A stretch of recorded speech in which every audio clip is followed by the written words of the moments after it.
เลี้ยงเขลียคลังบ้านบางกออ่อยเมียนตึกจำนวนเพลียมปีจัวพนมมันเตียครองคาดตรังประเทศไทย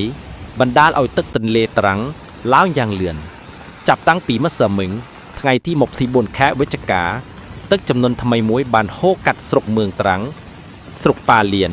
หนึ่งสรุกยันตะข่าวแด่ป้าปอนดอกกรูซาเจียงเหมือนปีป้อนกรูซาตึกจำนวนไอเหล่านี้กำปงโฮโจตะโนสรุกกันตังมุนเปลโฮโจสมุด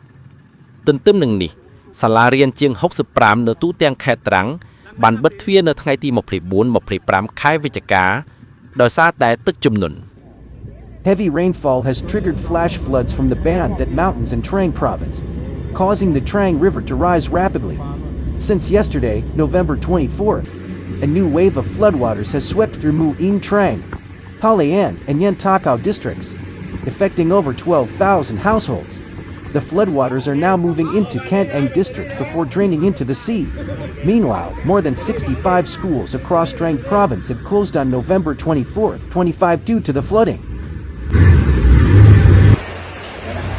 นี่เดี๋ยวมันเล่นหน้ามันตัดรู้มั่งนู้แต่มันเล่นหนีอะไรเงี้ยถ้าไม่ที่ได้ขึ้นตีเสียตาไม่ต้องสองก้ามเลยมันเหรอวันนั้นเป็นคนทำไม่ได้ไม่ปีนี่ก็ว่าก็เชื่อสองก้ามหมูไปแล้วหมู